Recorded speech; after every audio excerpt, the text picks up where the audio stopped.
NSW, crime scene cleanup crew members of relics. What is your most disturbing story?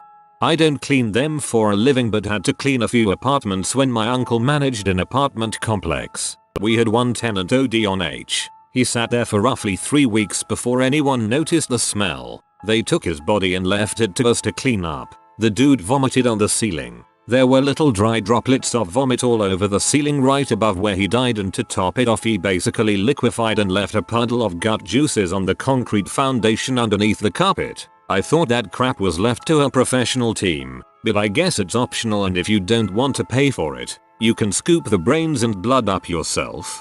Or you could have just quit your job on the spot like holy shit. Not a personal story, but I watched a documentary a few years ago that was basically all about the traumatic events emergency responders had experienced. There are two that still stand out to me. The first was from a couple that was joyriding in their convertible on a windy road and somehow ended up flipping their car, which skidded down the road. Their heads were pretty much shaved off. One of the responders described the blood trail as if someone had used one of those crappy pencil erasers that leave tons of residue and dragged it across the road. The other one was from responders that were on the scene after Mount St. Helens erupted. Many people were unable to escape and ended up being covered in hot ash. When it came time to collect their bodies, they had pretty much been turned into cooked meat mush that had to be shoveled out bit by bit. Also, when they were getting ready to leave, one of the responders saw his crew member whistling while doing a slow, comical walk towards their helicopter. The guy was swinging something around one of his fingers like a pocket watch, but as he got closer he realized he was twirling someone's eyeball around his finger by the optic nerve. Not a CS tech, but I took a class to qualify for entry-level jobs in that field. Our teacher was a detective of a major metro city near us. He told us of a story where he went out to a crime scene where the body was up in the attic and had been there for a while. It was in its late stages of decomposition. Your body begins to bloat from all the gases, bile, and pus that are forming in your body. Your skin also becomes really thin and oily in the process too. It's not a pretty sight or pleasant smell. Not that I have experienced it myself. Pictures were shown in class not of that specific case but of a similar stage. Anyway, coroner's guys dressed in coveralls and masks comes to pick up the body. They wrap it in plastic and get it on the stretcher, but have to get it down a narrow and steep attic entrance. Our teacher, the detective, is at the bottom supervising, and it was crime scene after all. One of the guys make it down the attic and you can tell they're struggling a bit to get the body through. Then the worst thing that could have happened. The body literally popped like a water balloon inside the body bag that it was in. These body bags aren't really sealed either, so it starts leaking. It leaks onto the poor coroner's assistant at the bottom of the stairs to the attic. The poor guy was covered in blood, bile, pus, and unimaginable fluids. Our teacher swears that he saw the guy literally vomit in his mask that he was wearing, and that it was filling up his mask with vomit. I don't know if it's a true story, but I know based on the pictures he showed us that day, detectives have seen some crap. TLDR. Coroner's assistant gets covered in dead body juices and pukes in his own mask. Obligatory not cleanup crew, but did some work on a council property after a person had been deceased and they're unknown for a month or so. Go in and there's a few guys working there already, all too willing to regale the story to me and show me where they had to basically cut him out of the floor. Upstairs flat, wooden floor. Reason they'd been decovered is because they started leaking into the property below. But the most striking bit was that the floor in rooms that hadn't yet been addressed was literally carpeted with dead flies a couple of thick, and being that my area of work was in one of those rooms, got to enjoy the experience of walking over them. Crunchy. Nothing to do with the cleanup, thank God. But 30 odd years ago I worked in the finance department in a hospital in England. An ambulance team turned up with a carrier bag. Now it wasn't unusual if someone had died en route to hospital for them to bring us the possessions of the deceased and we'd look after them until next of kin was notified. All of it would just go into the safe, no problem. However, they were wearing gloves and holding it at arm's length. When I asked WTF was in the bag, turned out a guy had killed himself over August bank holiday weekend in his car. He ended up in there for 5 days. No one noticed him, and in the heat he'd melted into the seat. However, for some weird reason he'd put about £5,000 in cash under the seat. I guess for his family. and of course his melting body had contaminated it. We got the mortuary team to come and biohazard bag it, but you could still smell it. We had a really old safe that was hardly ever used, so shoved it in there. Phoned the Bank of England and explained. They said send it to them. They'd destroy it and issue new notes to the next of kin. So that's what we did. So pleased his poor family got the money in the end. My neighbor was a bright college professor, but he was also bipolar. He bought a new car one Friday afternoon and told his wife he was going to see a friend in SC.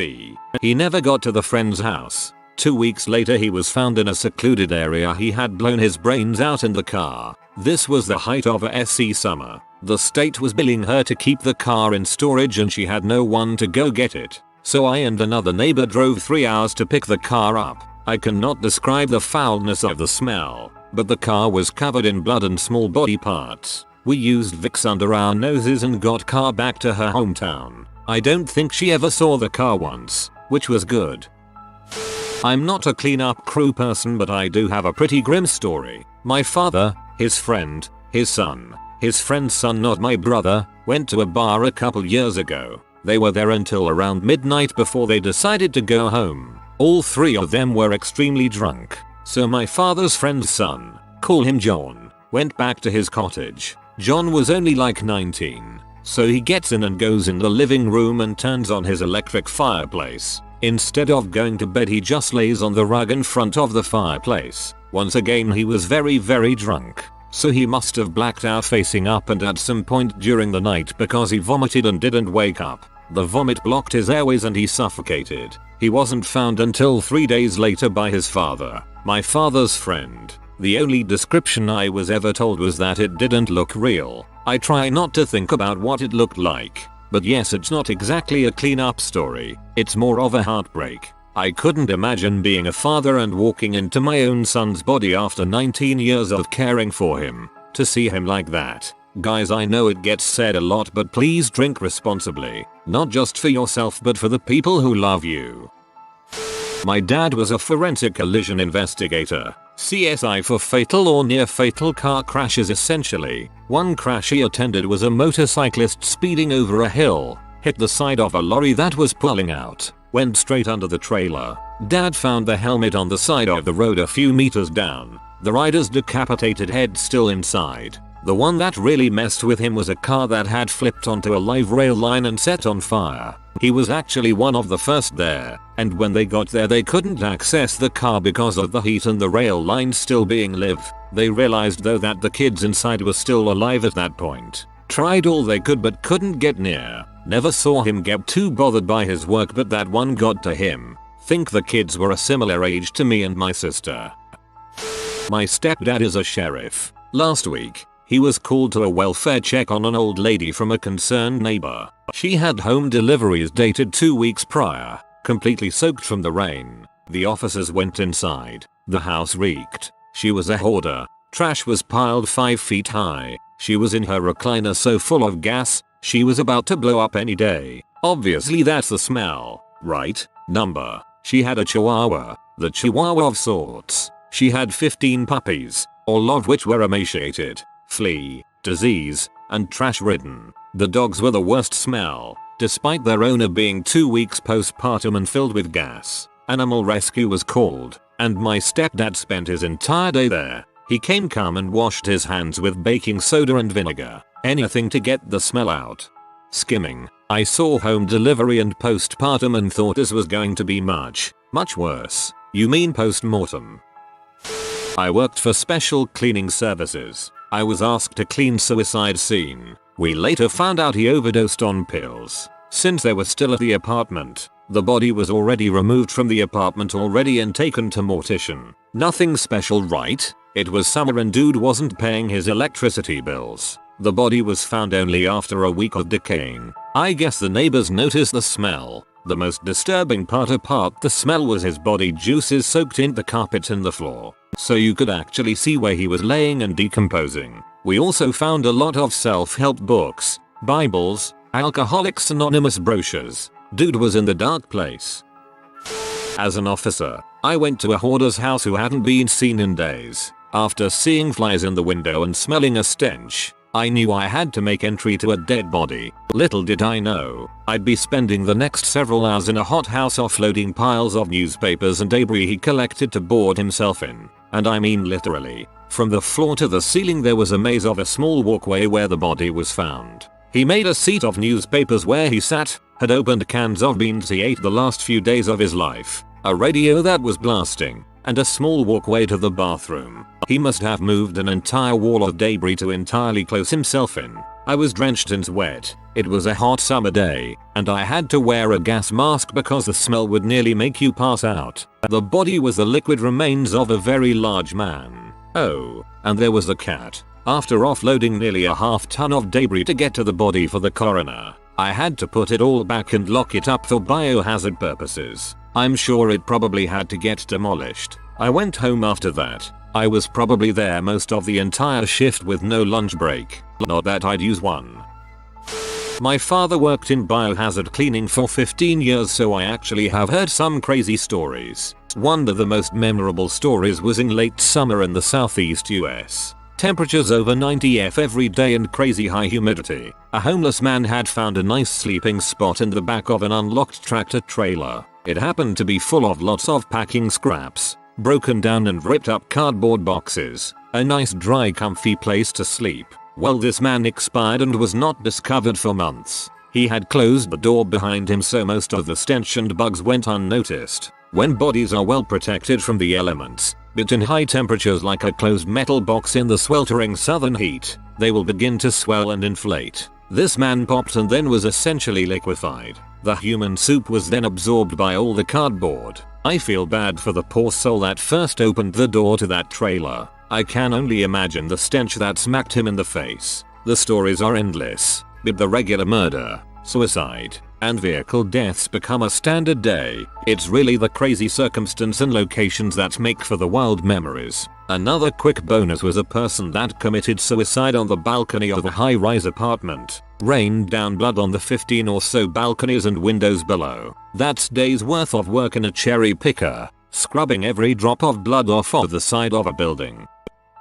Obligatory this wasn't me. Trigger warning, cruelty to animals. Worst I've ever heard of was the cleanup from an Airbnb that was misused. Apparently it looked like an ordinary orgy at first. God awful smells, disgusting stains, etc. The sort of thing that ruins your week but doesn't leave permanent scars. Exclamation point until the cleaners realized there was a smell that couldn't be explained as fricking smells. The smell of rotting animals. The sick fricks had stuck 2 mattresses together after putting a cat between them. Then they had the orgy on top of this bed, with everyone involved contributing to crushing the cat to death.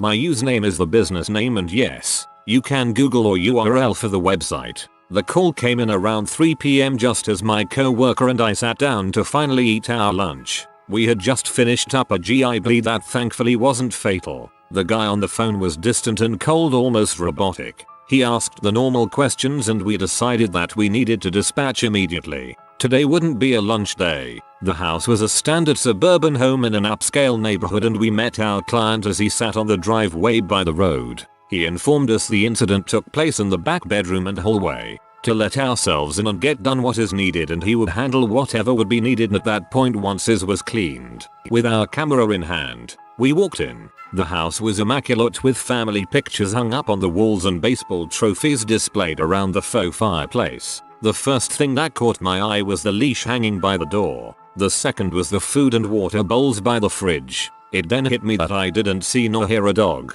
We made our way to the incident and before you could even make entry into the hallway, the sight of blood splatter encased the entryway. His teenage son had got into an argument with his stepmother and out of pure rage had grabbed his dad's shotgun with birdshot. He put one in her chest right there in the hallway. He then turned around, made his way to the bedroom and put another in his best friend, a German Shepherd, before he turned the gun on himself. I see death. A lot of death and I see blood. A lot of blood. But seeing that outline of the dog still brings me to tears. Not eligible to reply as I am not in that profession, but I'd just like to vote for those super obese people who get fused to their couches. I saw a whole documentary on it. The moisture and heat literally causes their flesh and the molecules of the couch to intermingle to the point where the couch is a part of this person's body, and ripping them away will kill them. Kind of like a turtle shell. Super horrific, but fascinating.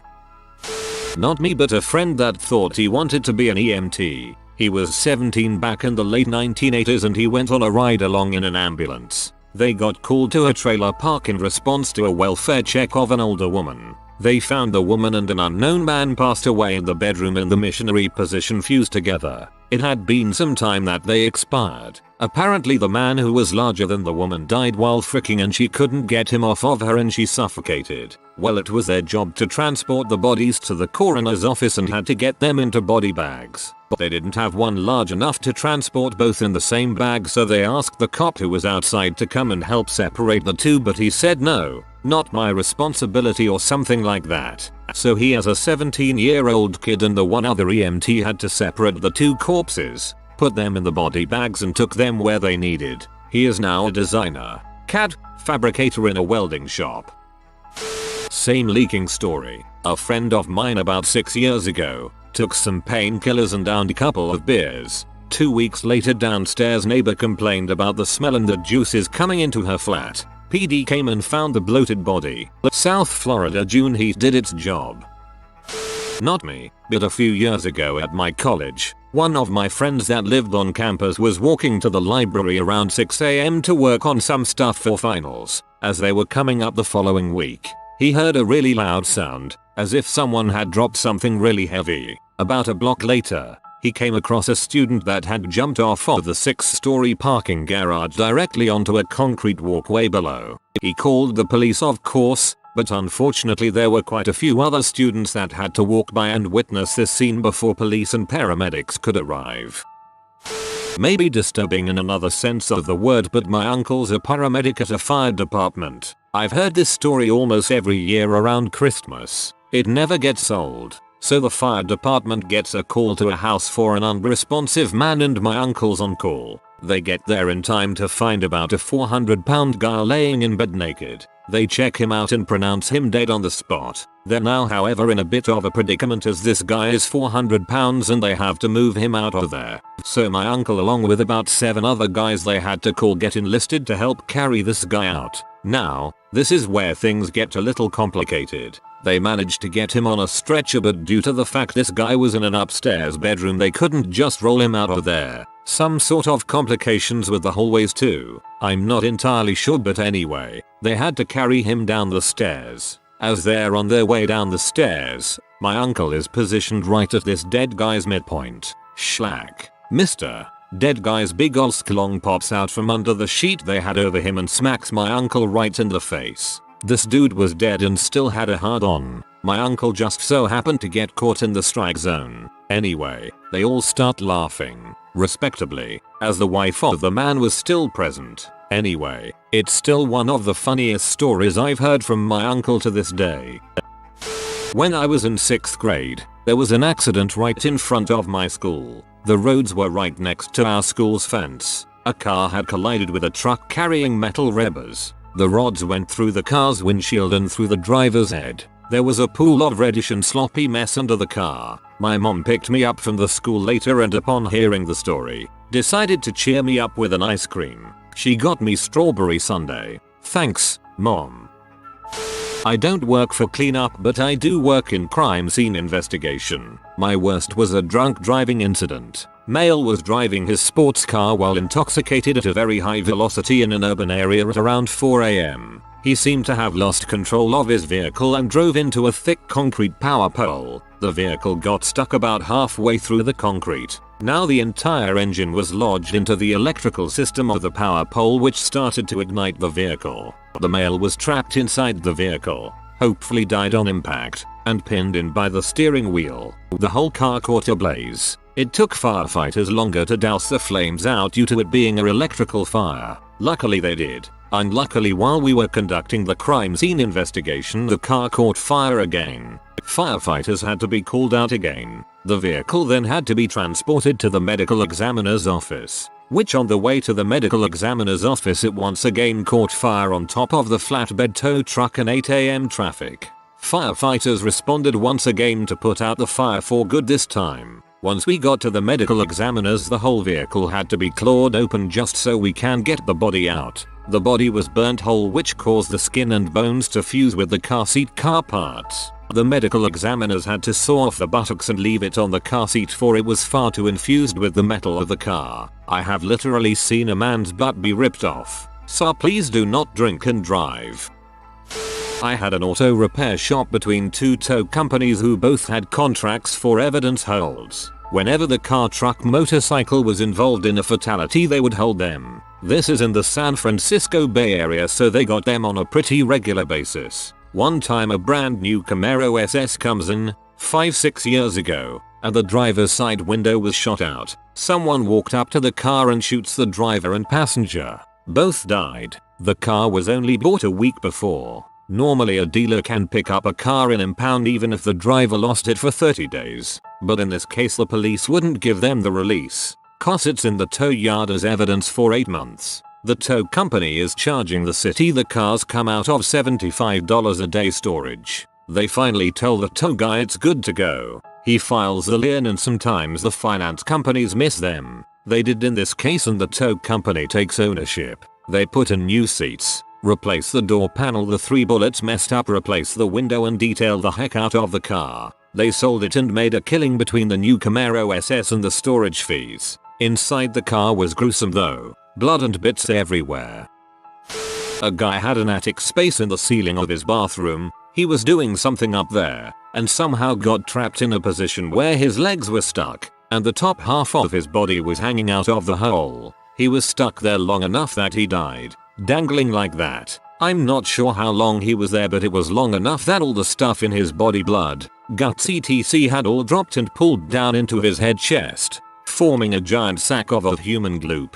Police were called for a welfare check, and they couldn't enter the bathroom because the guy's body was blocking the door from opening. So instead of removing the door, they decided to use some kind of ram to smash the door open. So they smash the door, and whilst doing so they also smash the guy, who explodes all over the place. I'm not a cleanup guy, by the way. Thank God. I was a firefighter and heard this story secondhand from a colleague.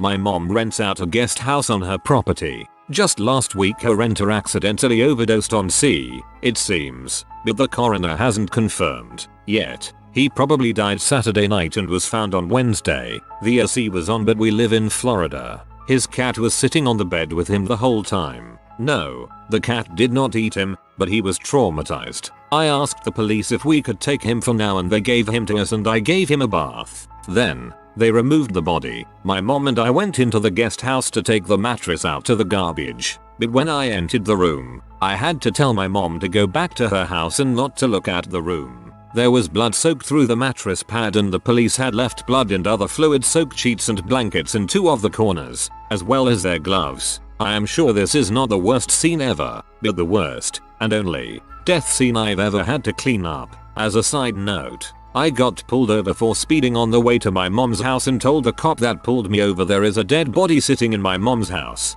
His response was, I'm just here because you were speeding. I wasn't thinking about it at the time, but maybe he should have questioned me about the body situation a little more. If you are new to the channel, you can subscribe. I publish new videos every day. Until then, check another video.